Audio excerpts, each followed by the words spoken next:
story time of how I got out of an abusive relationship with a C-list celebrity. Trigger warning, I will be talking about domestic violence. I'm not going to say his name in the video because honestly I'm just scared of him, and I'm sure you guys are going to guess in the comments, so guess away. So this all happened 9 years ago. I was super young and naive, living in LA, working as a cocktail waitress at a strip club called Deja Vu. It was in the Valley. So one night he comes in, he's super stunning. I recognize him right away. He was on a famous daytime soap opera and I knew exactly who he was. He came in, went straight to the bar and just stayed there with me the entire night, begging me for my number. Eventually I gave it to him like an idiot. He manipulated me. He was absolutely charming, of course. And 2 weeks into the relationship, we had been going to amazing restaurants and he was so charming, and life was perfect until one day he calls me and tells me that he has a substance abuse problem. Of course, like an idiot, I'm like, I want to help you. I want to change you. Come back for part two. Part two, I tell him I want to stay with him and help him through his addiction. This was so naive of me because I had no idea what I was getting myself into. I go over to his place that same night. I make us dinner and he's acting really strange and I realize, oh my gosh, he must be on drugs. Like, this is the first time I've ever seen him this way. And suddenly he begins to accuse me of being an escort and a prostitute, and he says that he has evidence. He shows me all of these like printout pictures from an escort website when clearly it's not even the same person as me. And I had to spend the whole night trying to convince him. It was a huge fight. And then he asks me to quit my jobs, and I told him I will. He offers me $4,000 a month to live off of, but I told him I don't want to be with him for the money, so I didn't take it. He took that as basically me saying that I'm not going to quit being a prostitute. So then eventually I stopped going to auditions, answering my phone calls. I ignore my family because I'm just afraid of him thinking that I'm looking at my phone too much or that I'm talking to other people.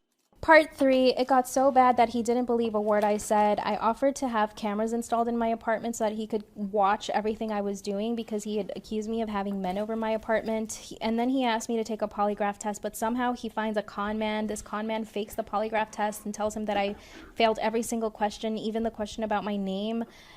That night we go back to his place. He calls me a bunch of names and does other things I don't want to say exactly, but I survived. I got out. He held me in his house for 16 hours against my will. I was begging him to let me leave and he wouldn't. Eventually, when I did leave, he apologized. He had broken my apartment key, my credit card. He had ripped apart my purse searching for things, and I did get out of the relationship, and he is the most terrible person I know. So if you are in an abusive relationship, please get out. Be safe and just leave. Continuation of the story time I posted about my celebrity ex. He was abusive and he was named in the comments by someone. I did confirm who it was, so if you guys are curious, please go back to that story time. It's my celebrity story time about my celebrity ex or something like that, so go back to that story time so you can see the comments and learn who it is. So a lot of you guys are curious about how we met, so here we go. I was working at the strip club as a cocktail waitress. He came in one night and it was like lust at first sight. I don't know if you guys have ever experienced that before, but it's a really powerful thing. So he stayed at the bar the whole night and was really aggressive about getting my phone number. First red flag. Didn't even realize it. Honestly, I just thought he was super charming.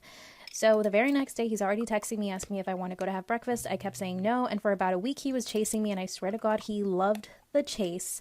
And I eventually said yes. We went to dinner, and it was a really nice, fancy dinner. And he was very aggressive, wanting to kiss me and stuff, and I let him.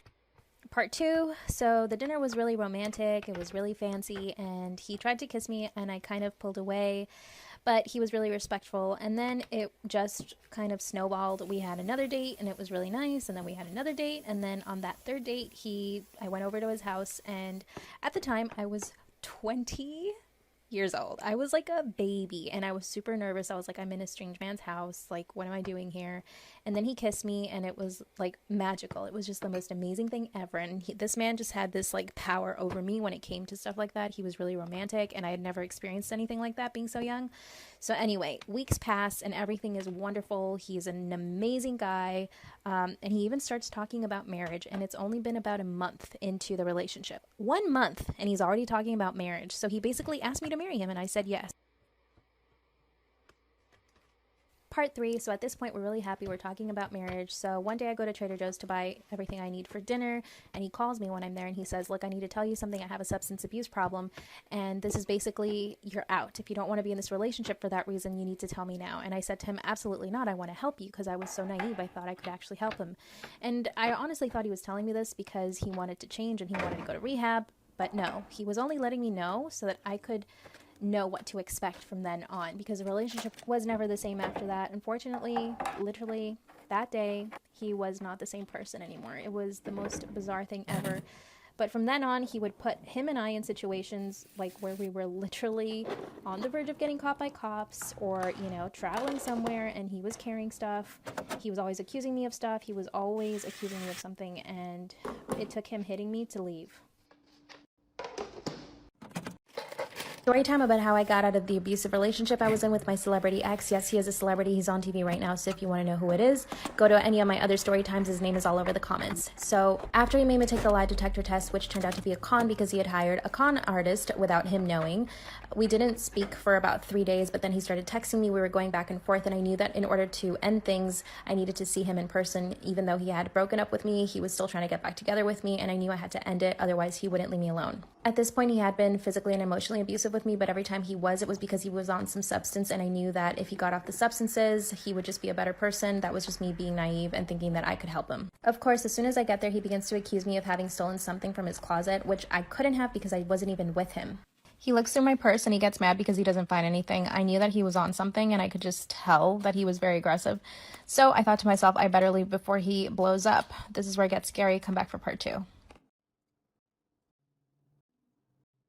Part 2, there is a trigger warning here. When he sees there's nothing in my purse, he actually throws it over a balcony that's inside of his bedroom that there is no access to, so I couldn't actually grab my purse or my keys and leave. I head to the door and I thought, you know what, I will just sit outside and wait for him to calm down. But he doesn't let me leave, and he says, just hold on a second, I'm gonna go get some water. So he goes to the kitchen to grab some water, and then he comes back and throws the water in my face. I'm in shock at this point. Right away, I start crying instantly, and this always upset him whenever I cried. So he says, why are you crying now? And then he just acted like he hadn't thrown water in my face. I walk over to the bathroom to try to get a towel, and he does not let me get the towel. Instead, he pushes me into the shower and turns on the shower head. And he said, you definitely need to clean yourself. Who knows who you've been with? In that moment, I literally thought, what did I get myself into? I just walked into the lion's den. Then he hands me a towel. It does get scarier from here on, so come back for part 3. Part 3, trigger warning. So I get out of the shower, he hands me a towel, and then he begins to question me where I was, where I've been, and I know that he knows that I was home for that entire week because I actually saw him outside of my window one day, and I saw his car parked further away, so he knows that I was home. Then he grabbed my phone from my purse, but didn't bring my purse down, just the phone, and starts looking through it. When he didn't find anything, he said, well, you must have deleted all the messages. This is when I black out. I woke up 10 hours later, still in the towel, wrapped up in the towel underneath the comforter, and him standing over me, and he says, you can leave now. He hands me my purse, and the look on his face is just horrendous. I could tell he had been crying all night. His eyes were super swollen. And when I look in my purse, I just see that he cut my ID, he cut my credit card, and bent my apartment key. I got dressed and I run out. Luckily, I was able to get into my apartment, even with the bent key. I waited a few days because I had some marks on me, but I then called my family. They got me a ticket to Miami. I went straight to Miami. I abandoned everything in LA, and I haven't. Story time of how I almost burnt my skin off last night. I was using those red drippy masks, the ones that look like blood, and I used it for the first time. I had no idea it was only supposed to be left on for 10 minutes, so I went and I made a smoothie and started scrolling through TikTok. Suddenly, 30 minutes had passed by, and my skin was burning. It was really, really hot, so I go wash it off, and my face is bright red. I'm a brown girl. My face never gets red like that, like ever, and it was also stinging really bad, and when I touched my face, it was really hot. So today, I am taking it upon myself to heal my poor little skin. I'm using this Charisma clay mask, which is actually really hydrating and has a bunch of benefits. Look at the difference in my skin.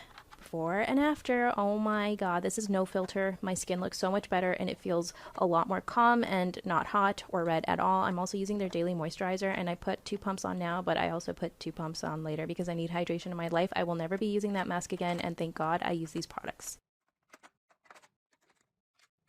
Story time of when I got sexually assaulted at the strip club I worked at. Now, I have many story times because I worked as a cocktail waitress, model, and actress in Los Angeles for a long time. So I have many stories of people who decided to try to take advantage of me. So I want to share them with you guys. In my last story time, so many people started opening up in the comments about their own experiences. So here we go.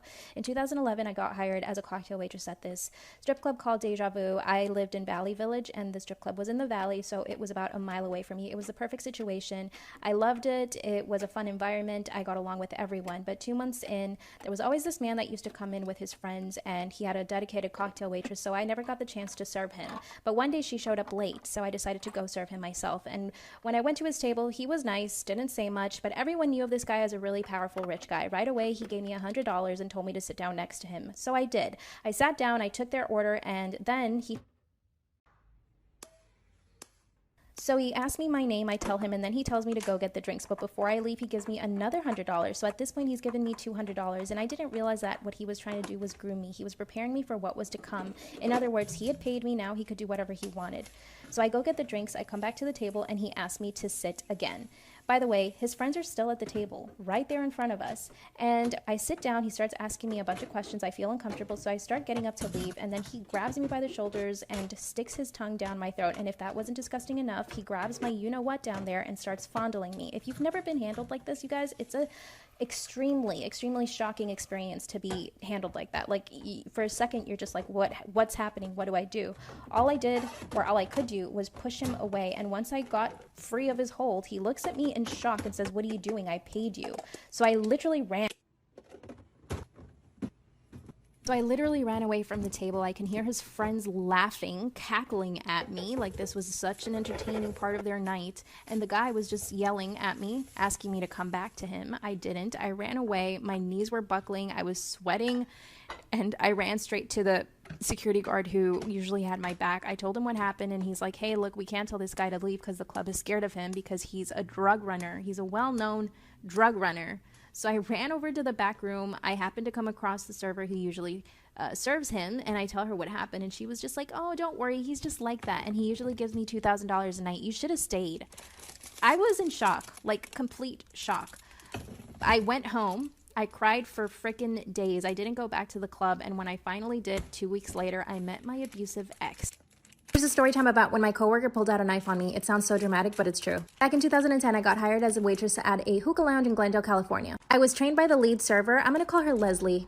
Leslie was really cool at first, and we got along pretty well. She was also an aspiring model like me, but the difference was that I had already gotten some modeling work and I had representation, and so she would ask me about how to get an agent, and I would give her as much information as I could. I was very happy to help her. Our main job was to upsell hookahs, and the bosses noticed that I was pretty good at it, so within a few weeks they were congratulating me and being very vocal about how happy they were that I was working there. I could tell that this made Leslie a little bit jealous, and she quickly became very cold towards me. Whenever I entered a room, she would start talking bad about me on purpose so that I could hear her talking bad about me, and because I wouldn't react the way she wanted to, she would get very upset. She began to poison the servers against me and even the cooks in the kitchen. I then got a raise, and the bosses told me in front of her, and this made her even more upset. Clearly had some issues, and I felt bad for her, but it didn't give her the right to treat me like that. This is where it gets scary. Come back for part two. Part two. My coworker, who I'm calling Leslie, was very envious of the fact that I was doing well at the job and that the bosses were happy with me. I had also gotten a raise, and I was making as much money as she was, and she had been there for a very long time. She would talk bad about me as soon as I came into the room, and she would make sure I would hear her, and it got so bad that I would ask her a question and she would flat out ignore me, pretend like I just wasn't even there. I couldn't work like that any longer, so I went up to the bosses and I told them what was happening, and they were not surprised. They basically said, "It's okay, don't worry about it, just ignore her, she'll get over it." And they told me that they were going to talk to her. They told me not to worry, and I went home. The following morning, I wake up early and I go to the hookah lounge because I had the opening shift.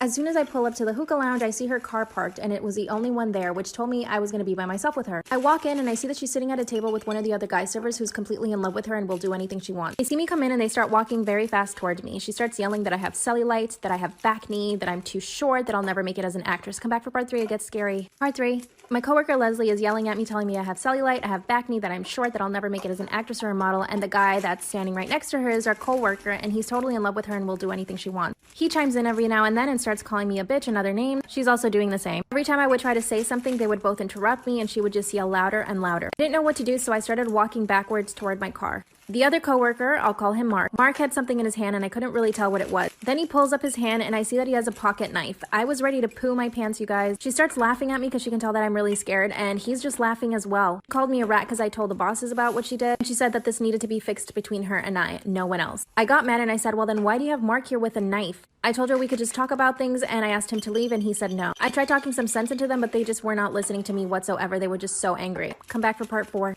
Part 4. So I'm standing in the parking lot and my coworker Leslie is yelling her face off at me, and my other coworker Mark has a knife in his hand. I'm sobbing at this point because I'm terrified. Obviously, who wouldn't be? I managed to get the car door open and I slid inside really quick. I closed the door behind me, and then she started banging on the window and she told me to come out. I didn't. I turned on my car and I sped away. I called my bosses right away and I was like, "Look, this just happened. Check your security cameras." They checked the security camera. And they saw the whole thing. They said they were in shock, that they didn't know that she was capable of such a thing, and that they didn't even think that it would occur to her to get someone else involved with a knife. But guess what? They didn't fire her. They told me to go back to the restaurant so that she could apologize to me, because they were afraid that I was going to press charges and that the hookah lounge would suffer. And I went back to the hookah lounge because I didn't want to lose my job, and I thought, you know what, I'll just accept her apology and that'll be it. She was begging me for forgiveness. She cried, and she told me that she wishes she never said anything to me, and that she thought I was very pretty, and that she apologized for getting Mark involved. Mark didn't say anything to me, and he didn't get fired. Neither of them did. I quit.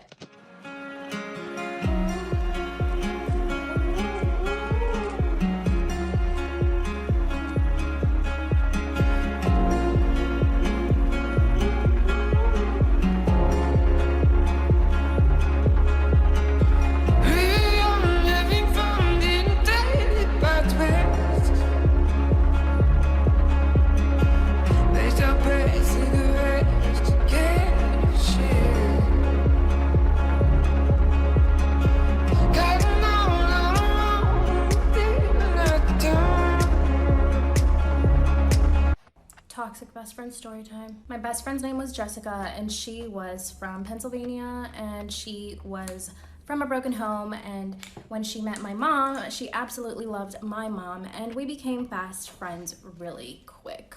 She always wanted to come over to my house, and when I didn't want her to come over for some reason because I wanted to be with my family, she would get really upset. She became really possessive over me with my family and other people at school, so I basically couldn't have any other friends except for her. And when she would see me hang out with people, she would start making up rumors and accuse me of having talked bad about other people. Jessica was also really promiscuous, but I never judged her for it. I supported her in whatever she wanted to do, like hang out with older boys, like much older boys. And one day she came to me and said that she was pregnant and that she was planning on having an abortion. 2 months later, she came out and said the same. Part 2 of Toxic Best Friend. TikTok deleted this, don't know why. So my best friend comes to my house having had 2 abortions in 1 month at this point, and she was upset, she was crying, she felt sick, she had nausea. I gave her medication like ibuprofen or something. I didn't know what to do. I was a 13-year-old child.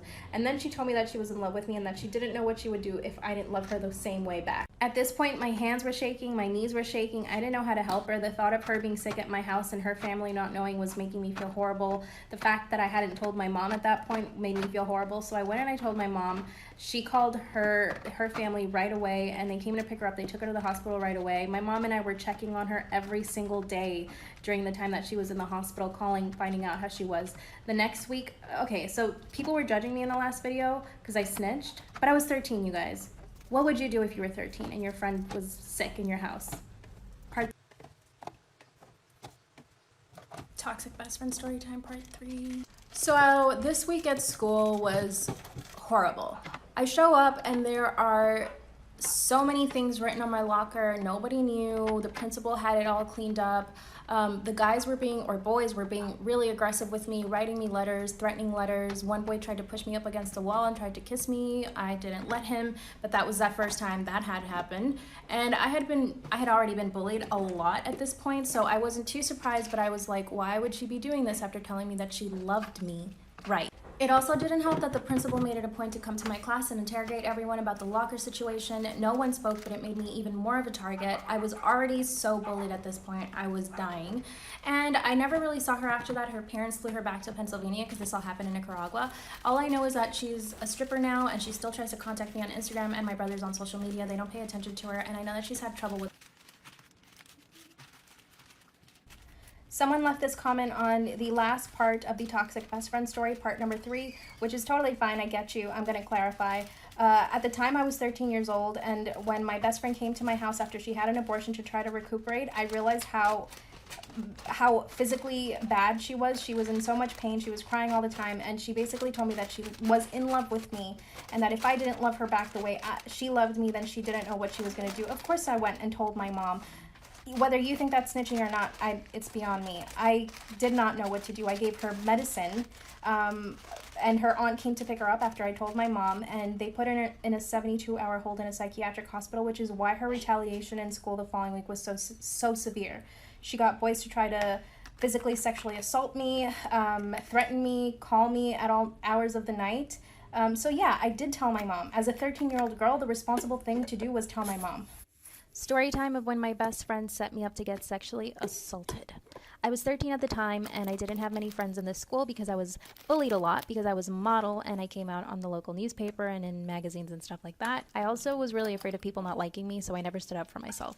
Anyway, this one really popular girl in my class decided to befriend me one day, and I was really appreciative and I really liked her, and she was kind of like the queen bee, the mean girl. She had all the control over the guys, and I was like, I want to be like that, but I was never able to be like her because I just didn't have the balls.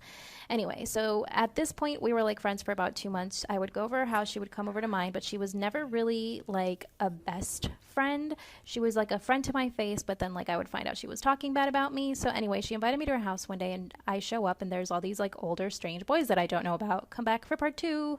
Part two of my best friend setting me up. So I'm in her house with a bunch of strange boys and 3 girls from my class. So I at least knew some of the girls that were there. We were in her garage and the door was closed and we were all playing ping pong. Suddenly, everyone runs out and they all leave me alone with one of the boys. They close the door and they lock it, and I could tell that they locked it, so I quickly ran toward the door and he stopped me and he began telling me that he really liked me and that he had noticed me around school and if I wanted to be with him. And then he started trying to kiss me and do other things to me, but I pushed him away. I ran toward the door and my best friend was right there on the other side, obviously listening. And then she opens the door and she's like, calm down, relax, because at that point I was hitting the door. And then she basically accused me of lying and overreacting, and then I just ran. Story time of when I was almost trafficked in Morocco. My last story time got over 1 million views. That is insane. So I'm going to share with you guys some more story times. These are cautionary tales, so listen up. Back in 2018, my husband and I went to Egypt and Morocco. We had spent about 2 weeks in Egypt, and during that time, I had been completely covered up. I did not show any skin at all, and I knew that I definitely didn't want to do that. I didn't want to offend anyone. I also covered my hair when we were in mosques and certain places. We went to Marrakesh, and we stayed at a beautiful hotel called La Sultana, and this was a time that I just wanted to chill. I just wanted to enjoy the hotel, but my husband insisted on going out shopping and like doing touristy things, so we went to the market the first night we got there. It was already a little bit dark, and as we were walking to the market, I noticed a man kept looking at us and following us, and I'm very aware of my surroundings, so I kept looking back and he was always there. As we got closer to the market, he was still behind us and looking. Come back for part 2 of almost getting trafficked in Morocco. So we're at the market and this man keeps staring at us and is like 2 steps behind us. I'm totally aware. My husband isn't. He's not paranoid about these things at all because he's a man. I'm a woman. He just doesn't care. So I tell him, you know what, let's just take a cab back to the hotel. This way he doesn't follow us back to the hotel. My husband says, okay. I wave down a cab. We get into the cab and this man just stares at us really hard as we drive away in the cab. And I tell my husband, are you looking? And he's like, yeah, you're right. I think he might be looking at us. My husband isn't worried at this point at all. We end up going back to the hotel. We have a great night. And then the next morning I wake up and I get my period. So I think I need to go buy some pills. And across the street there was this little shop. And the lobby at the hotel said, we can go get it for you. And I said, no, it's totally fine. I will go. My husband was at the pool, so I decided to go by myself. And guess who I see when I get to the pharmacy? It's the same guy. Come back for part 3. Part 3 of almost getting trafficked in Morocco. So I'm inside the pharmacy. I spot the guy, and as I exit, he grabs my arm and he says, you're my friend, come with me. A car pulls up, they open the door, and he's to my right. And I'm thinking, what in the world? I was petrified, and I kept pulling my arm back. I just kept saying no, but he was like blocking my way.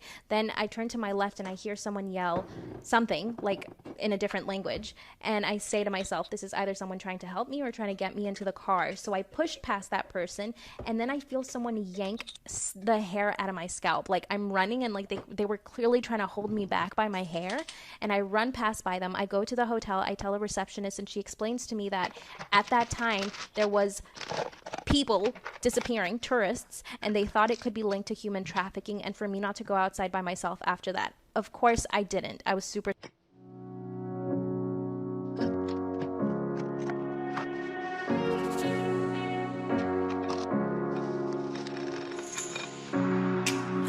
saw you coming until you turned me around. I used to think I was nothing, but look at this love we found. So give me your hand, like you should cry. No, I don't ever wanna see you cry. Oh, yeah, no more tears. Oh, yeah, no more tears. Take that chance, we'll be fine. No, I don't ever wanna see. Here's a little story time of what my crazy celebrity ex-boyfriend would get mad at if I did or did not do. He would get mad if I would, for example, go to the DMV and put lip gloss on to take a picture. He said that I was trying to get attention from other guys, and the fact that he wasn't going with me proved that I was trying to get attention from other guys, therefore pickup guys at the DMV. He would also get mad if I showed him too much affection or if I tried to kiss him, because he said that that meant that I was a nymphomaniac and that the only conclusion he could come to was that I was cheating on him because I was a nymphomaniac. So eventually I stopped being affectionate altogether, and that made him think that I didn't want him because I was never affectionate. So I told him one day, well, if I am affectionate, it's bad, but if I'm not affectionate, it's bad. And he said, you're right, so you're stuck. He would also, for some reason, think that I was Lil Wayne's side chick. So anytime a Lil Wayne song came on, I had to. Part 2 of what my celebrity ex-boyfriend would get mad at if I did or didn't do. He would get mad if I answered the phone too quick, because that meant that I was hiding something and I didn't want him to be suspicious, but it also made him mad if I didn't answer the phone quick enough, because that meant that I was definitely doing something bad. He would also get mad if I offered to go over to his place instead of mine, because that meant I was hiding guys in my apartment, in my bathroom and in my closet. So he would randomly show up to my apartment, check underneath my bed, my closets, and my bathrooms. And when he saw that there was no one there, he would storm out and say, I'm gonna catch you one day. He would also get upset if my manager or my agent called me telling me that I had an audition, because it made him envious, although he would say that what they were trying to do was actually pimp me out. He would get so envious and jealous if I had booked a commercial, if I was working on set, or if I had anything going for me in my life other than him. Part 3 of all the things that would make my crazy celebrity ex-boyfriend jealous and upset. I happened to look like Lil Wayne's celebrity ex at the time, so Lil Wayne happened to say my name in a rap song, although I didn't know Lil Wayne, and he thought that that meant that I was for sure sleeping with Lil Wayne, although I didn't know Lil Wayne. He thought that I had all these connections with rappers and that I spent time with them every single week, although I spent my time with him all the time. He would also get upset when random girls on the street would stare at me for any reason, because he thought that her and I had this whole history and that I was trying to take her guy, and for that reason she hated me. And for that reason, she was looking at me. It couldn't be anything else, like maybe she liked my clothes or something. It had to be the fact that I was doing something bad to her. He also hated when guys stared at me, because that meant that I knew the guy from someplace and that the guy was following us around, keeping tabs on me, because he was probably my pimp or my lover. Right. And God forbid anyone gave me a compliment, he would get envious and jealous, but if someone said I had nice eyes, I hated it. I would avoid eye contact with people just so that no one would say anything. Part 4 of what would make my celebrity ex-boyfriend crazy, jealous, and mad. Because he was so jealous and controlling, I never put my phone in my pocket or in my hand or anything like that, because I didn't want him to think that I was hiding anything from him. I always left it in plain sight so that he could check it if he wanted to. So this one time my mom called me and I answered the phone. He was right there in front of me and I said, hi mom, blah, blah, blah, blah. We had a bit of a conversation and he got up and left. So I stayed in the room and I left my phone there, and then I went to the kitchen where he was, and he comes up to me and he says, who was that on the phone? And I said, that was my mom. And he's like, no, it wasn't. That's why I had to leave the room, because I couldn't stand listening to you lie to my face. I said, why don't you go check my phone to see if it's actually my mom? So guess what he does? He goes and grabs my phone and calls my mom. He says, who is this? He was so rude to her. I was mortified. And worst of all, my mom thought it was a joke, so she kind of started laughing, and then he hung up on her. After that, he didn't speak to me for at least a week, and then he broke up with me. Part 5 of what would make my celebrity ex-boyfriend crazy jealous. One of the things that would instantly make him upset was if I answered my text messages too quick when they came in. So whenever a text message would come in, I would wait 4 to 5 minutes so that he could see that I was in no rush to get it. If I did answer it too quick, he thought that I had a pimp or somebody waiting for me and that I was just getting ready to go to work. So this one time my mom messages me and I see her text message come in, so I grab my phone right away to text her back, because we weren't really talking on the phone much because of him. He would always get jealous. Seeing that my mom texted me, I picked up the phone and I replied back. He grabbed it from me instantly without even saying anything and asked who it was, and I said it was my mom. He looked at all the messages. He actually read all of my messages with my mom non-stop for about 30 minutes and then came to the conclusion that it wasn't her. He then interrogated me for an hour, and then he kicked me out because I wouldn't tell him who it was. Part 5 of what would make my celebrity ex super angry and jealous. He would always get mad if I was nice to our server, whether it was a man or a woman, because to him it was competition and it meant that I wanted them because I was being nice to them. I would mostly stay over at his place, and trust me, there were days where I just wanted to be by myself. So in order for me to go home, I would have to come up with an excuse like I was waiting for a package, or I had to go clean my apartment, or my landlord needed me there, because if I went home, he would get mad. Part 7 of what would make in a my celebrity relationship like ex that, crazy, and we all jealous, deserve and mad. love. He would always get mad if I would go run errands by myself, so eventually I had to ask him to go everywhere with me, but then this made him think that I was clingy, although I had to act like I was clingy so that he thought that I wanted to be with him all the time, but I didn't really. Everyone wants their own space, for goodness sake, just to go to run errands. I could never show him that I was independent, because if I showed him that I was independent, it meant that I didn't need him, and that terrified him. He would also get mad if I spent too much time on my laptop, so any work I had to do, I would have to do it really fast, because otherwise he would be right there over my shoulder looking and asking what I was doing, and I hated that. I've had a lot of DMs from girls saying that they've had similar situations or that they're currently in a similar situation, and I'm happy to be able to help you guys. If you're in a really toxic relationship right now or being abused in any sort of way, please look out for yourself. Please find help. Please tell your family if you can.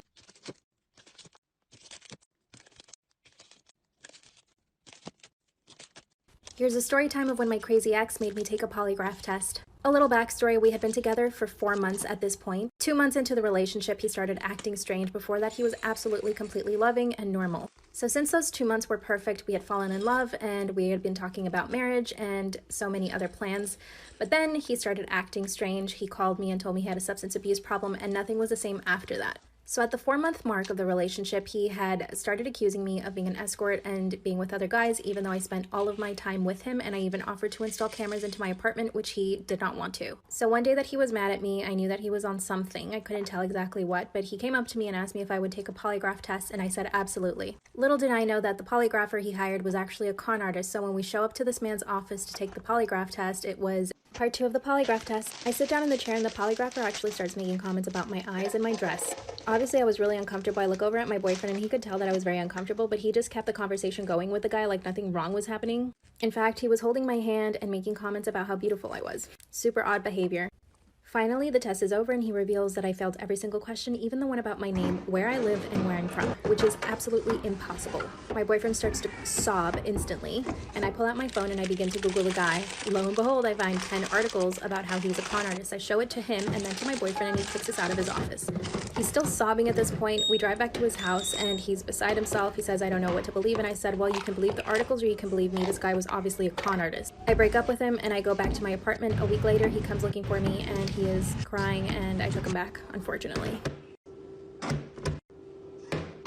Here's a story time of how I caught my ex with another girl at a bar. And no, this is not my celebrity ex. So this guy and I had been together for quite a few years and we had a lot of trust in the relationship, but I was visiting my family in Florida. He was in New York, where we lived. And he tells me that he's gonna go have dinner with this mutual friend of ours who is a girl. He's hung out with her before. I know her and she studied at the same school that we studied in, so I didn't think anything of it and I just said, fine.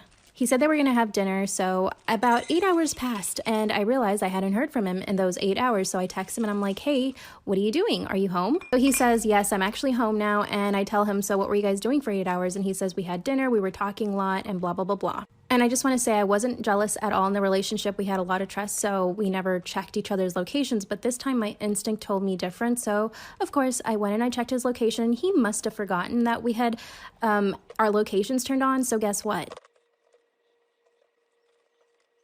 Part 2 of how I caught my ex with another girl at a bar. So it's about midnight and he just told me that he was home, but my instinct told me differently and I always trust my instinct. So I went and I checked his location and it turned out that he was somewhere in Brooklyn and we lived in Manhattan on the Upper East Side. So I take a screenshot and I send it to him, and guess what he does? He doesn't reply to my messages and proceeds to turn off his cell phone for the next 30 minutes. During those 30 minutes, he kept turning on his phone so I would see his updated location, so I would take a screenshot every time he moved, and I could tell that he was in a moving car, obviously trying to haul ass back to the apartment where he said he was. So as he kept turning it on and off, I kept taking screenshots every time he would turn it on. I was literally staring at my phone for those 30 minutes on the toilet. I was collecting all the proof so that he had no way of telling me that I was making things up or that I was wrong. So finally he turns his phone back on and he's 2 blocks away from the apartment. Part 3 of how I caught my ex with another girl at a bar. So I can see from his location that he is now 2 blocks away from the apartment. So he calls me and pretends like nothing happened. And I said to him, hey, look, here are all the screenshots, take a look and explain yourself. He knows he got caught at this point, so he started crying, hyperventilating, almost having a panic attack. And he always did this whenever I got upset at him.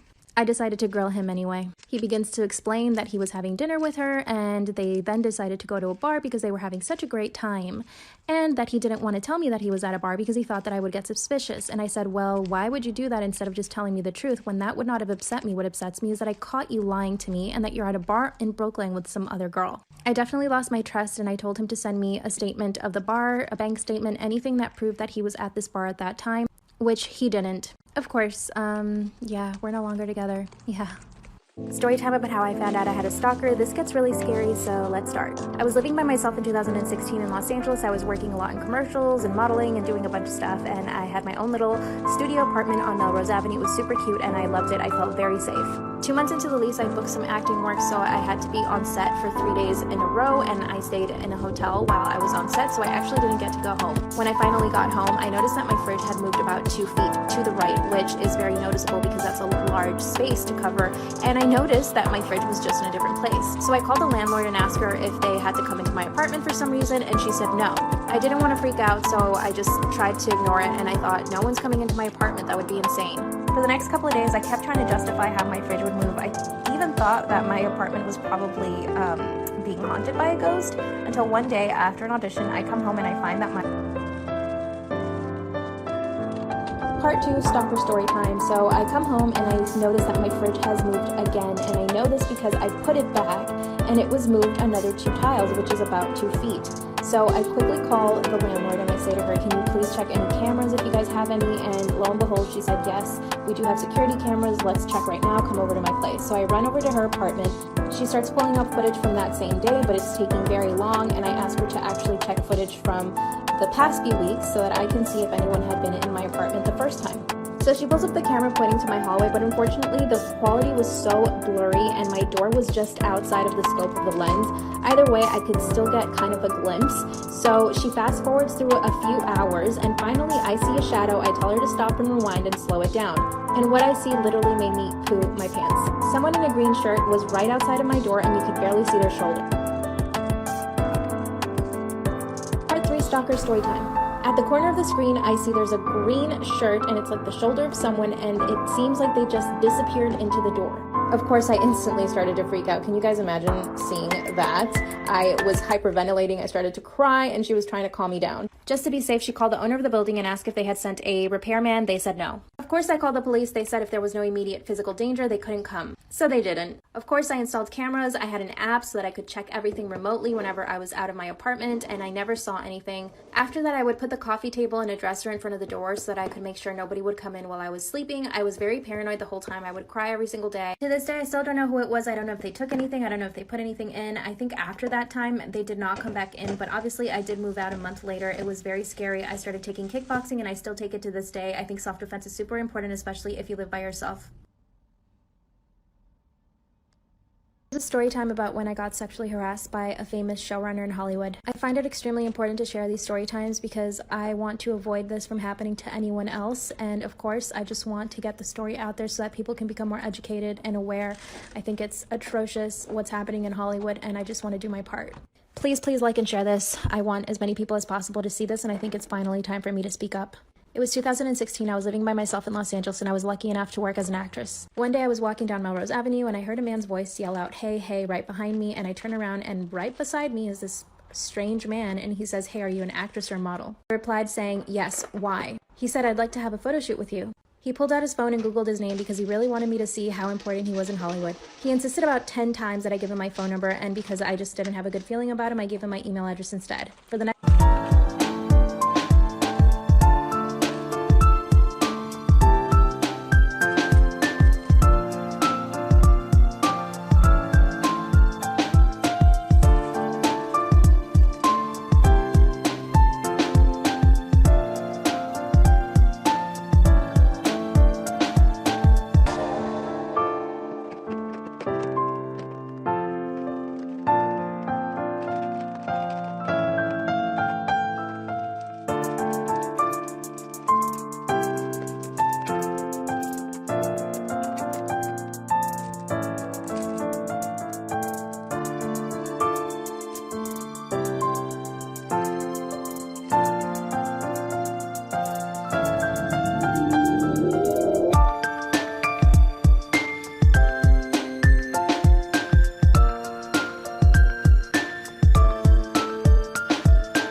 For the next 2 weeks, he would email me almost every single day asking me when I would want to shoot. The fact that he was chasing me so much really turned me off, and I had no desire to shoot with him at all. I was honest with him though, and I said, look, your behavior is kind of odd, so I don't think I'm going to be able to shoot with you. He kept swearing up and down that he didn't have any bad intentions, and he sent me his website so that I could take a look at his past work, and I saw on his website that he had shot with many other models and actresses, so I thought to contact one of them. I messaged one on Instagram, but she did not get back to me. Finally, I gave him my phone number just to see what kind of vibe I would get off of text. He messages me and starts begging to set up a photo shoot. Again, this turned me off. I didn't have a good feeling. I mentioned it to my best friend and she was like, don't worry, just set up the photo shoot and I'll go with you. This might be a good opportunity since he's a showrunner and maybe the pictures will come out good. We set up the photo shoot and it had been about a month since we first met. That weekend, my friend and I go to his house for the photo shoot. Thank God I did not go by myself. This is where it gets disturbing. Part 3 is up.